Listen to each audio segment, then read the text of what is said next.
Hey, hello friends. Thank you for joining me again today. My name is Dan, maybe you know that. And this is Daily Art Adventure number 522, my invisible clapper. Which I understand is going to be a real clapper in the near future. Thank you. Thank you, my friend. Right. That'll be fun. So then we'll be show business for real. Ready for Hollywood. All right, let me tell you what I'm doing today. I am on the verge.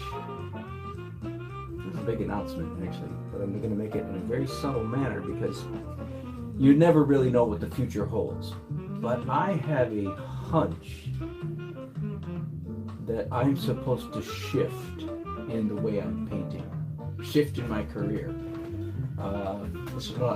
Anyway, I'll just leave it at that. As far as how pompous it is, we'll just see. I want to shift to larger paintings. That's always been in my heart, is to do bigger paintings. Why don't I do them? Hard to sell. But that's part of the shift that I think I'm taking. I'm moving away from local galleries to either no galleries or major, one or the other. We'll find out. But no gallery wants a 5 by 6 foot painting, for instance. But that's what I want to do. Anyway, if you watched Daily Art Adventure number 522 yesterday afternoon, you found me and Harold stretching basically a 4 by 7 foot canvas, a little under 4 feet, a little over 7 feet. So big canvas, and that's what I want to paint. And part of this new, if I'm right about this new direction, is part of the plan is to take more time on each painting without getting finicky, without doing, without getting a brush like this, sticking up my tongue and going, okay, not that kind of more time. Still painting in a loose, free, spontaneous manner, but just taking a little more time. And one of the places I want to take more time, probably, especially if I'm painting large, it becomes even more important to do some pre-planning. So that's what I'm doing today. Now, if you've been watching me for a while, I've been doing a lot of this kind of stuff lately. Sketches. So here we go. More sketches. The first thing I want to show you is this app on my phone. It's called, and you can download it yourself, it's called the Notanizer. And we talked about this quite a bit just a couple days ago. What is a Notan? If you want to know, go back and look at that. But let me just demonstrate this for you on my screen. I think you can see this. I have it. No, let's do it simple. Let's go to the black and white Notan, and you can slide it from completely black to to completely white, almost completely white. And then you can select how much black and white. You're seeing that, right? Yes, you can see that without any trouble. So very, very light. Only the darkest areas of this photograph are still showing. And then very, very dark where only the lightest areas of the photograph are seen. So this app was designed for painters like you and me. And then you can also do 4 level. Now, I wish they had a 3 level, but be that as it may, actually with 4 levels, you can trick it into acting like 4 levels. But anyway, same basic idea, light, more dark, and so on. But that's enough. That's all I'm going to show you about that. If you don't mind, I'm going to take a second to plug this phone back in. This is my number 2 or backup phone.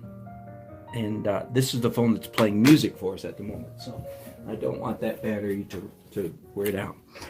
So I took the liberty of adjusting on my Notan app, but I didn't have to do this for myself as much, but I wanted to show you. So I emailed from that app that I just showed you, I emailed to my computer, and from my computer I printed. This is the black and white version, just for fun, just so you can see what it does. And to me, the more important one is this one right here. So this is a new app to me. I mean, I think I installed it 6 or 8 months ago, but this is the first time I've really used it in the last week. And I think it's actually helpful. In order to explain why it's helpful, let me grab a marker. Again, I've done this before, but this is just in case there's some new people watching. And often there's somebody showing up that hasn't been here before.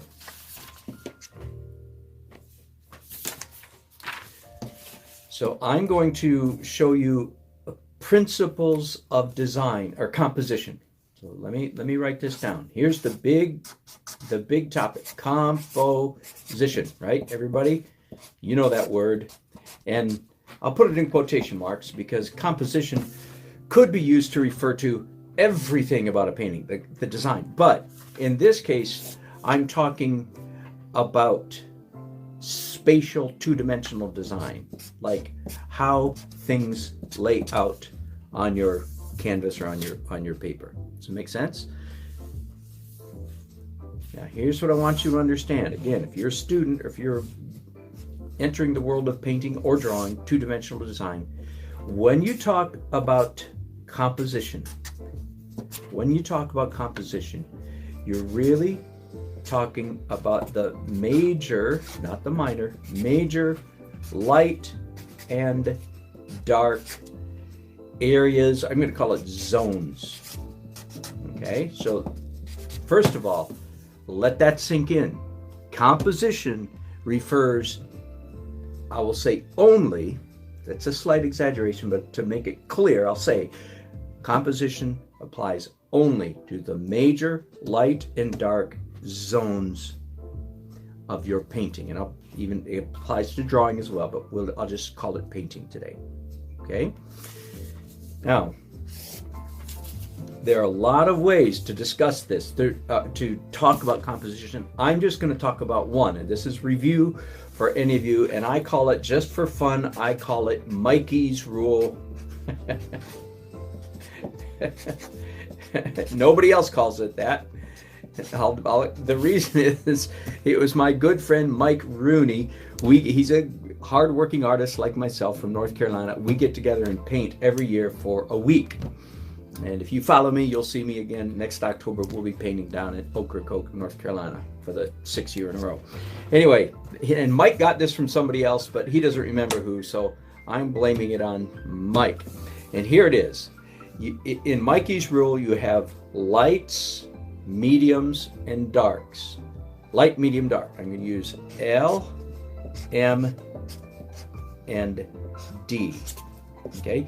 You have light areas or light zones, medium zones, and dark zones in your painting, which is in fact what I have in this Notan that I printed out from the app on my phone.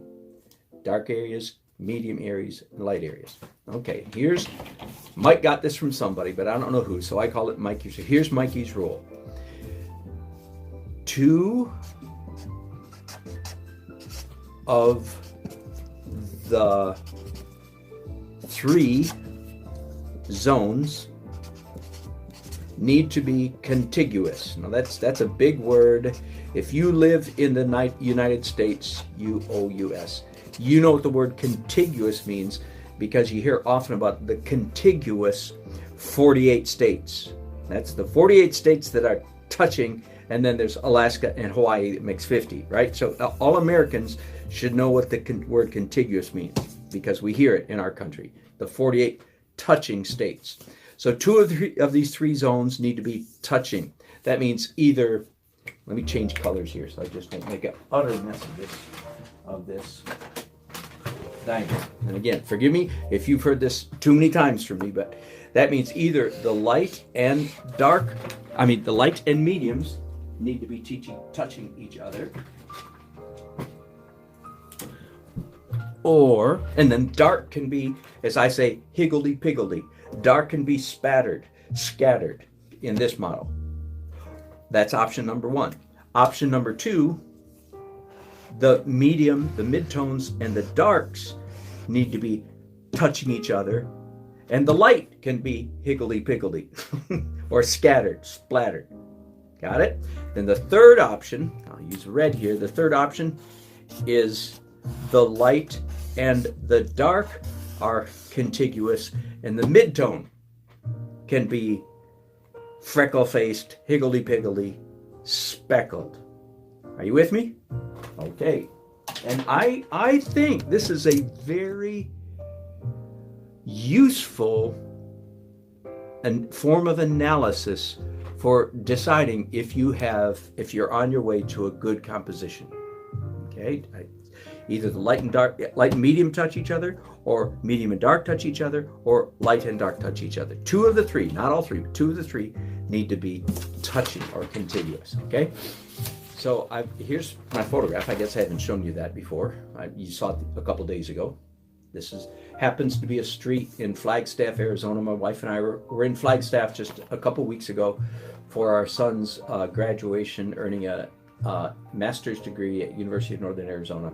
And by the way, just for what it's worth, if any of you are fans or you remember Forrest Gump, the movie Forrest Gump, there's a scene where he's running across the country. There's a scene where he, viewed this way, he runs up this street right here, viewed looking the other way. So if you find where he's running through a town, it's right there, not up here, not behind, it's right here, right next to this landmark hotel. That's kind of a silly for what it's worth. All right, let's get down to the fun part of this process now, which is going to be drawing, or in this case painting, some Notan sketches. Which do I want to look at? Do I want to look at this one? Nah, I'm going to look at, that one's done its work. I'm going to look at the black and white now.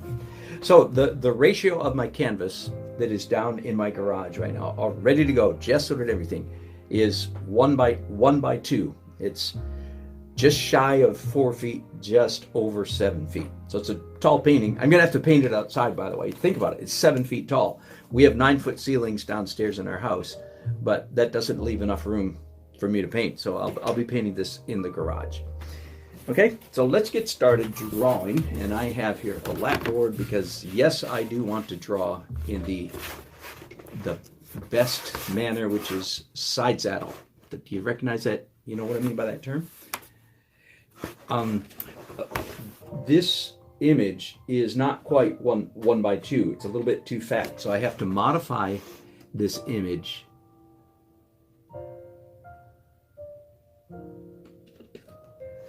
David, I love your comment. I'm going to come back to that later. I read it really quickly. Thank you, David Mercer, one of my regulars. Thank you. I look forward to trying that. Okay, so let's start sketching.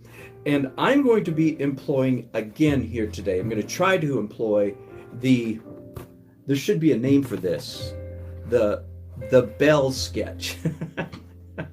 I'm using French or Latin just so I sound smart. Not really, not sound smart, but just so it sticks in our mind. What I'm trying to say is I want to be using here the beautiful sketch strategy as opposed to the ugly sketch strategy. But please understand, there's nothing wrong with ugly sketches. Nothing wrong with ugly thumbnail sketches, if you know what I mean. Sketches that only your eyes are ever going to see. There's nothing wrong with doing a sketch like this. Does that make sense? Nothing wrong with ugly sketches. But that's what I don't think I want to do today. I want to do beautiful sketches. In other words, a sketch that ends up being frameable, sellable, interesting, fun to look at. Okay? That's all. There ought to be a name for that. As I said, there ought to be a French name for it, like belle. That means beautiful, right? In French, maybe in Italian, maybe in Italian too. Anyway, in the Romance languages, comes from the Latin languages. So rather than just a castaway, unattractive sketch, I like the idea of doing a sketch that is pretty beautiful. Okay. And I haven't said this yet, I'm going to be doing this sketch in gouache and pencil.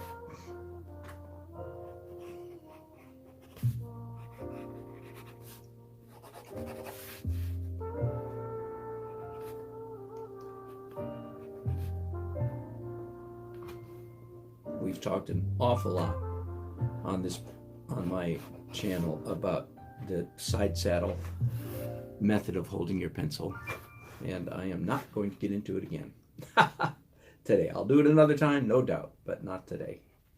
Why it is superior to the control grip. Now, I use the control grip when I'm doing details and shading, but for real sketching, for spontaneous, loose. Hey, Bruno. I caught that one. Am I still listening to Christmas music? So fun. I'm glad you could hear it. I wasn't sure if you guys could hear that music or not. I haven't said anything, I don't think, about this music. So over the last year and a half, I've had to up my game. Those you old timers have been with me through thick and thin, and I hope that we're getting thicker here instead of thinner.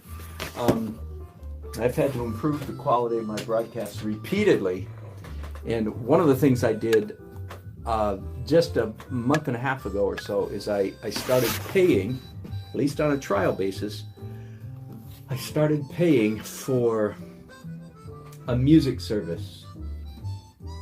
In other words, I pay a monthly fee, and they give me permission to use this music. And Bruno, yes, I kind of laughed a minute ago. I heard a Christmas song go by, and that's because I've got I'm streaming, and it's just streaming from their jazz collection without any other filter. So, so they evidently had a Christmas song stuck in the middle of their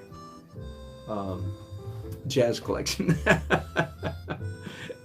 Now, to answer your question more fully, by the way, the answer is yes, we are still playing Christmas music at our house. Here's why. We have 4 grandchildren living with us. And let me pause just for a second for a sober moment. Our son-in-law's mother passed away 4 days before Christmas, and she lived about 5 hours away from us. So a week before Christmas, all of our grandchildren jumped in the van with their parents, of course, and drove off to Franklin, North Carolina, and we did not have Christmas. So and of course, at one point, when they were thinking about it, they were all brokenhearted at not having Christmas. And we said, no, don't worry. We'll have Christmas when you get back. So, so we're actually having Christmas with our grandchildren tomorrow. Yes, on January, what is that, 11th? This past Sunday was the 12th day of Christmas, by the way, for those of you who are familiar with such traditions. So if that's the case, and this would be Monday, today is the 15th day of Christmas, a little bit beyond the normal tradition. On the 15th day of Christmas, Mr. Dan did Daily Art Adventure number 522. So that's what happened on the 15th day of Christmas. So we're looking for it. So I doubt that I'll be doing a broadcast tomorrow. You never know. I might be able to squeeze one in, but probably not. Tomorrow's going to be Christmas at our house. So yes, we'll be playing Christmas music tomorrow. People die at the most inconvenient times. Have you ever noticed that? I'm being very, what's the word? Irreverent at the moment. Forgive me. We love our son-in-law, we loved his family, and we loved his mother, and she was sent off in precious royal style 2 weeks ago. So we look forward to finally finishing our Christmas, taking down our Christmas tree in a couple days. One of my favorite artists online is a guy named James Gurney of Dinotopia fame. James Gurney, excellent illustrator, and he does a lot of gouache paintings, and his proclivity for gouaches. It sort of inspired me. Gouache has always been kind of the I don't know, the ugly step sister medium in my book. But he teaches it, he demonstrates it to great effect and with great affection. So he has inspired me to say, wait a minute, I should give fresh thought, if you will, to this old-fashioned, tried and true medium called gouache. For many years when I was a young man, I resisted buying gouache because I didn't know how to pronounce the word. Now, mind you, once I realized that was the reason I wasn't buying it, then I said, wait a minute, that's stupid, and I went ahead and bought some. But I didn't realize it for a long time. I wasn't buying it because I didn't know how to pronounce Gouach, gouache, gouache. Anyway, for those of you who care, it is gouache. And I'm a happy user of gouache ever since then, even though, yes, as I said a moment ago, I have treated it sort of as the ugly stepsister compared to watercolor or acrylics or oil. It's, of course, a watercolor medium. It's a water medium, but it's opaque water. The reason it's has been popular through the centuries with illustrators, it's a very fast medium. You can slap stuff down. It's very forgiving. It's easy. It never dries permanent like acrylics. It's always in an inert state. That is, you just add water, and boy, if you don't want to add water, you're in a heap of trouble. Because if you add water to it, it will completely reactivate. In other words, I could take a damp brush and wipe all of this off in a matter of seconds. So you have to be a little bit careful with it, but generally speaking, it's very closely related to what do you call school paint? The opaque water-based stuff that they used to make cheerleaders, for instance, in elementary school. Tempera, yeah, very close, very similar to tempera. Not the old classic traditional egg tempera, but the modern tempera. Okay, now let's go back to thinking compositionally here for a minute. Here's the sketch the Notan I'm looking at. And if I should have slid the darker slider a little bit. I'm thinking this is my dark area. This is all mid, and my lights are scattered, or as I say, tongue-in-cheek, higgledy-piggledy, freckle-face, scatter. So if this is a good composition, then the dark is contiguous, sort of a reverse L shape right here. Dark, dark, dark. Then the midtones are contiguous, like a large J shape going around the dark. And maybe a J with an extra hook back there. Do you see? Mid, dark, and light is scattered. So that's what I'm going to be aiming for here. And so I just mixed up some mid-tone gray on my brush, and I'm going to go ahead and just block in all of this gray area, mid-tone area, I'll use that word, mid-tone. And then I should, at that point, already be beginning to see if my composition is hanging together. I already see that it's not. Everything that I've got white in here, let me change it real quickly to mid-tone, darken it, in other words. And then what I have is gray, let me turn that to dark. So there are many different ways, many different mediums you can use, of course, for Notans. This gouache certainly being one of the easiest, because you can keep piling up gouache on one on top of the other. Like right now, what I'm doing right now, of course I just lost a bunch of work in time, lost a little bit of drawing, but no great loss, I don't feel like. And then I was calling this area right here dark. There's a car there. There's a couple guys sitting on a bench.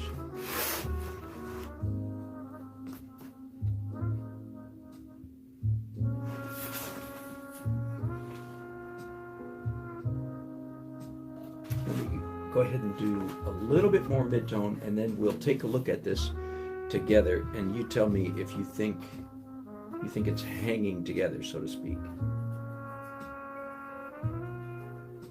And I've talked, of course, today I've talked about what I call Mikey's rule. It's my tongue-in-cheek, again, of course, just cute, fun way of describing it. I'm naming it after my buddy Mike. Mike Rooney, if you ever see this, buddy, leave a comment, would you? Leave a chat. Tell me you caught me using your name in vain.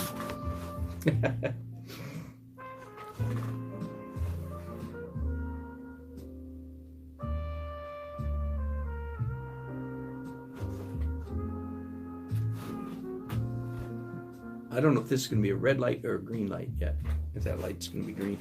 In my paintings, I've discovered I generally prefer accentuating the red light for some reason rather than the green, but not always. I go back and forth. And of course, in the Notan, everything's going to be black and white, so it's just a question of which of these am I going to make light. In the photograph, the green, the lowest one is green. I'm gonna go with that for now, anyway. I'm gonna go with that. So let me go ahead and mark this one light, and the other two dark,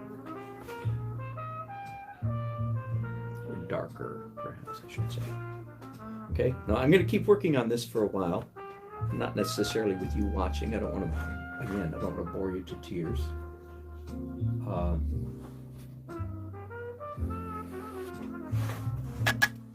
Let me re-emphasize, when we're talking about composition, of course, yes, we're talking about major light and dark zones. The word major there is important.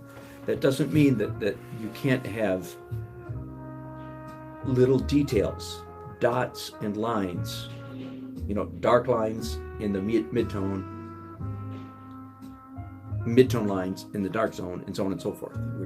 It's reference to the big stuff, not the small stuff. A painting basically lives or dies on its major light and dark zones. I wish somebody had slapped that reality into my thick skull decades ago. I think I would have been open to that, but I didn't get it decades ago. I've got it in the last decade, maybe the last half decade, I don't know. But it was late in my career. I've been an artist essentially my whole life. Again, many of you know some of my story. My dad was a good painter. He was not a professional, but he was very good. As a kid, you don't know if you know your dad paints, but you don't really know if he's good to you because he's your dad, and he's good, etc. But as a now full-time artist, I can honestly say, no, my dad was a good painter, clever fellow. Both of my parents were very bright, but now I've commenced to bragging. So I'll leave it at that. There's a man walking across the street over here.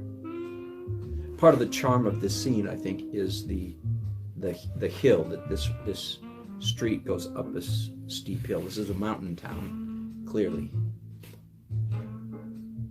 And the hotel right here is the Hotel Monte Vista, and it's historic, 1920s.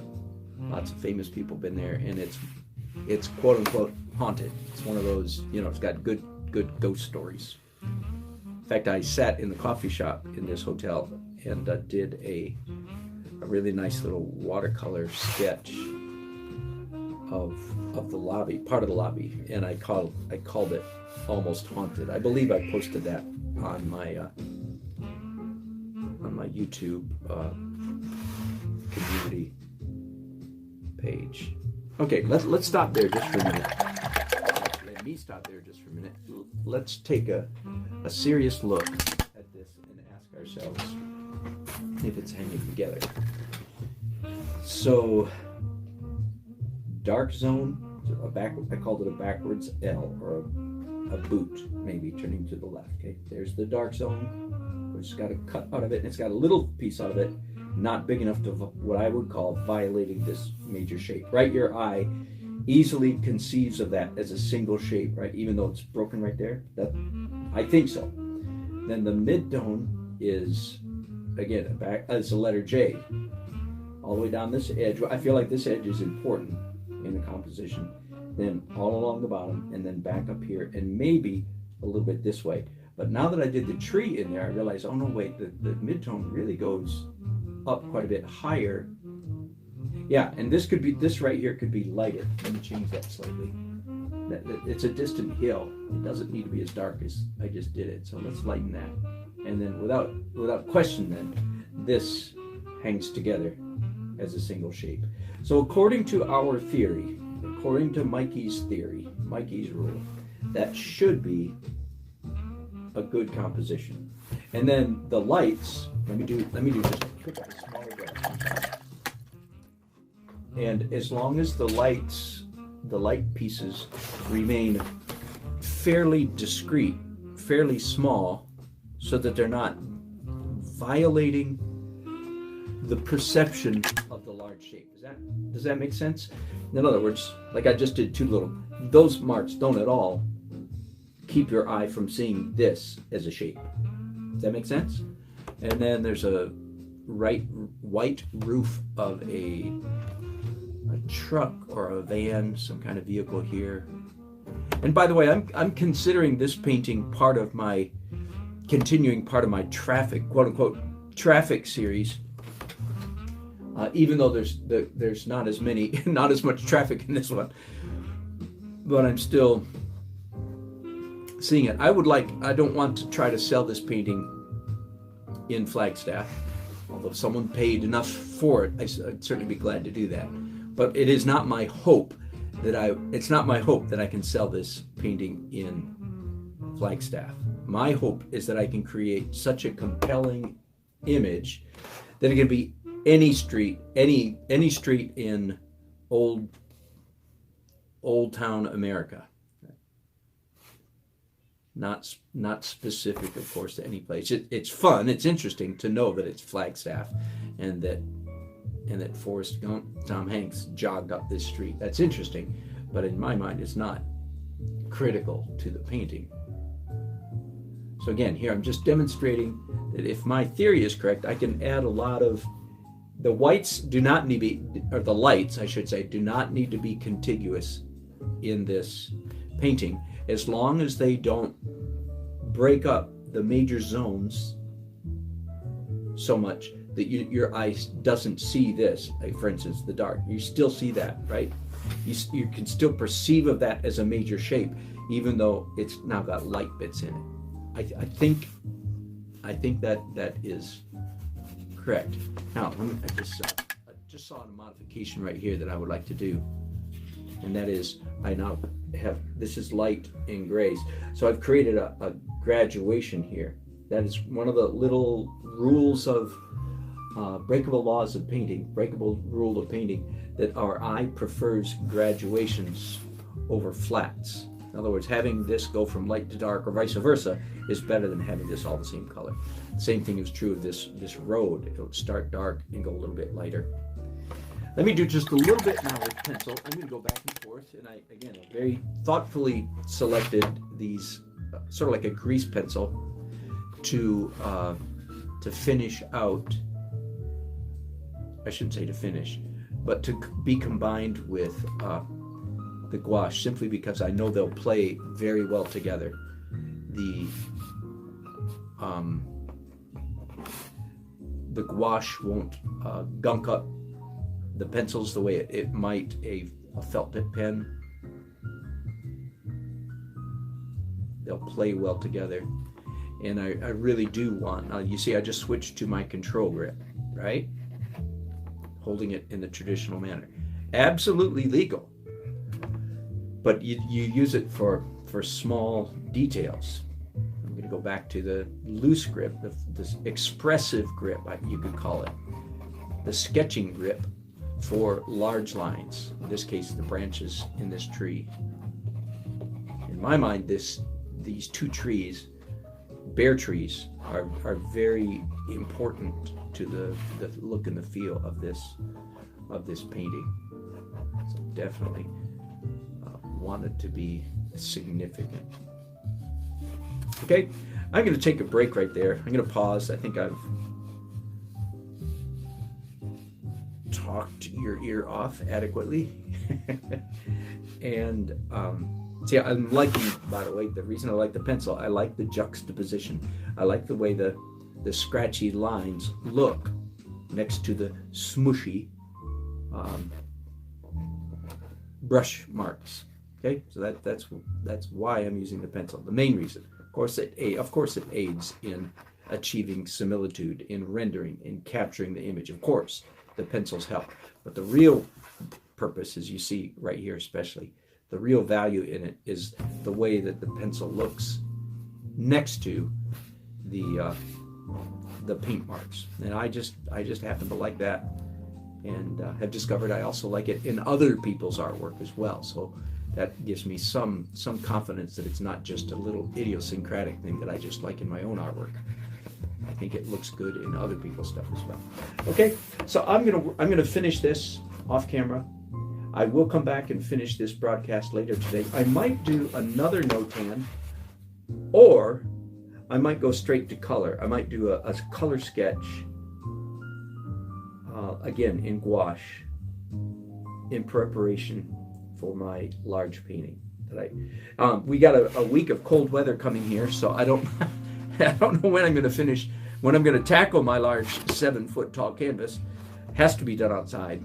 At least in the garage, perhaps, but my garage is a mess, as you know. So I don't know when I'm going to tackle it. We have a chance of snow coming up, and yeah, I've painted in the snow before, but it's not something I'm going to volunteer to do right off the bat. I'm going to hold out for warmer stuff, right? Okay, thanks guys. I'll be back in a while. Thanks for watching. Oh, wait, let me look at your comments first. I've been missing that. Okay, David has a great... David, you're referring to yesterday's question about what to spray on the back of the canvas to make it tight, right? And David says, 1/4 cup of cornstarch with 4 cups of hot water in a spray bottle to be used as a sizing spray for the backs of your canvas. Hot dog, David, I am going to try that, because I've got an even larger canvas down in my garage right now. It's about 5 by 6 feet. Maybe, no, 7 by 6 feet, 6 by 7 feet, big canvas.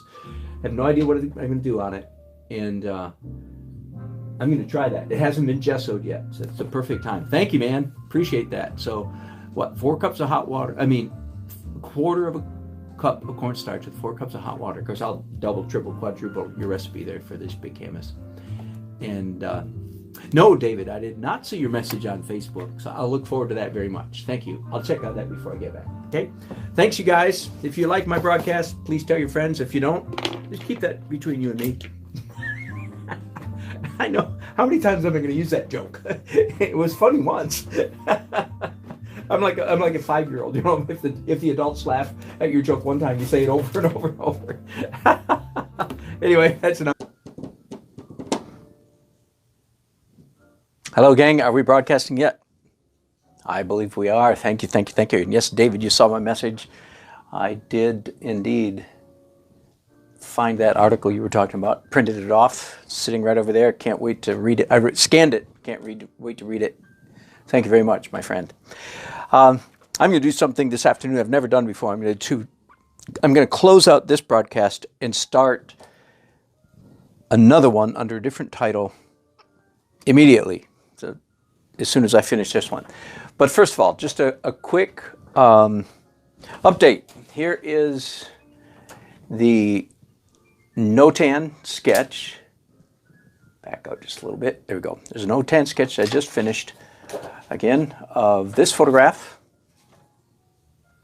And I learned some things. As you probably know, I'm not an expert. I'm not in the habit of doing this.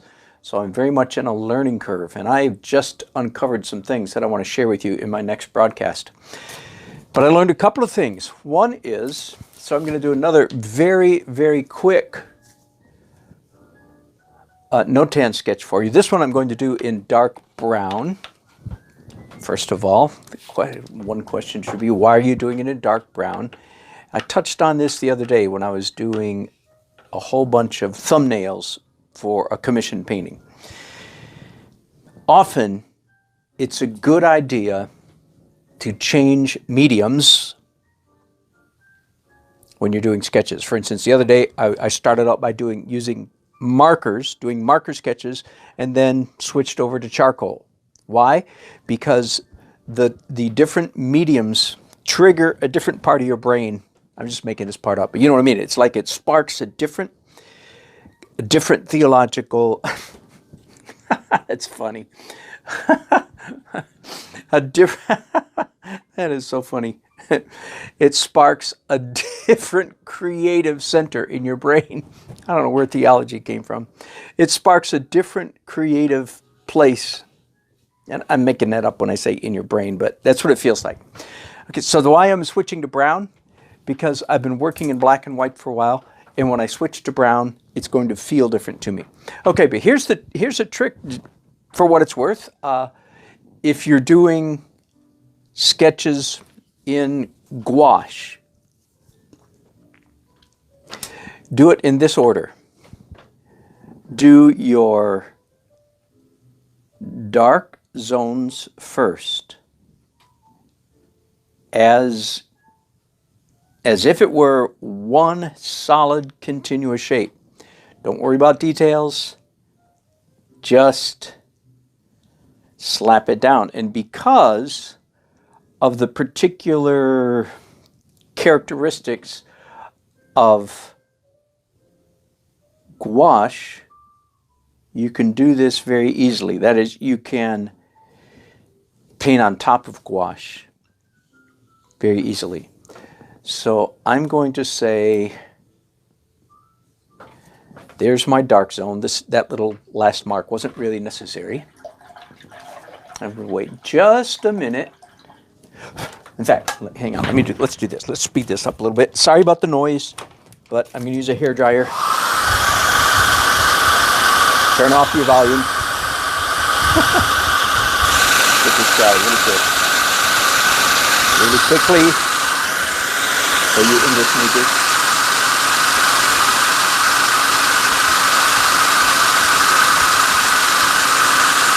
Just a few more seconds.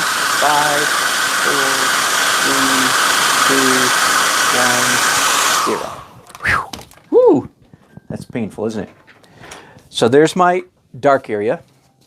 Then I'm going to mix up a lighter brown, adding some white to that brown. This is going to be my mid-tone. Using this, basically the same composition that I worked out with my first sketch. Just as I was doing it, I realized, oh, you know what? I could do this a lot easier. Again, because of gouache, because with gouache you can paint one color right on top of another so easily. So taking advantage of that characteristic of gouache and knocking out my 3 tones quickly. Again, using what I'm quaintly calling Mikey's rule. There you go. In a sense, I'm done. Of course, I can fill in as many details as I want. But there's my dark zone, my mid-tone, and my light. Now, I'm just going to clean my brush, come back in here and pick up some light stuff. Let's just slap in some of the light things that ought to be happening in here, so you can see does this actually start to look like this photograph. Here's the photograph again. You know, how little work can I do and accomplish, in a sense, the feel of this scene, this painting.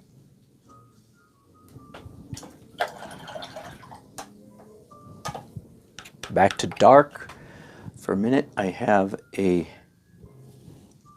so in the way I'm thinking, I'm not calling, and you might consider this just a little bit of a stretch, but I'm not calling this a dark zone. It's just small enough. I'm saying, maybe I'm cheating a little bit. Maybe it is big enough, but I'm saying it's just small enough that I can get away with not considering that a separate dark zone. It's just a dark detail. Okay, so where I'm at right now, I'm thinking that your eye and my eye, we can still see this as one dark area, one mid-tone area, and the light tones are scattered. Again, my funny word, higgledy-piggledy, scattered throughout. And of course, all the lines that I do here don't even enter into the equation of light and dark zones. So anyway, that's as far as I'm going to go with that. I think that's a good idea. Next time I do a Notan sketch in gouache, I'm going to try to remember to do it this way. I could spend another 10 minutes on this and have it just as good, if not better than this. Okay, so I'm going to close out this broadcast right now. Let me see of any comments that have come in hello, Haiwa. Thank you very much. I appreciate that. And I'm going to start another broadcast in just a minute related especially to this, but I'm going to call it the hierarchy of values or something else. There was another word that was in my mind. You will see. In just a few minutes, I'm going to start it, and because I think that it's worthy of a separate teaching, a separate topic, and it has to do with, again, this issue of light and dark zones and how they relate to each other. Okay? Thanks for watching. I'll be back with a new broadcast in just a few minutes.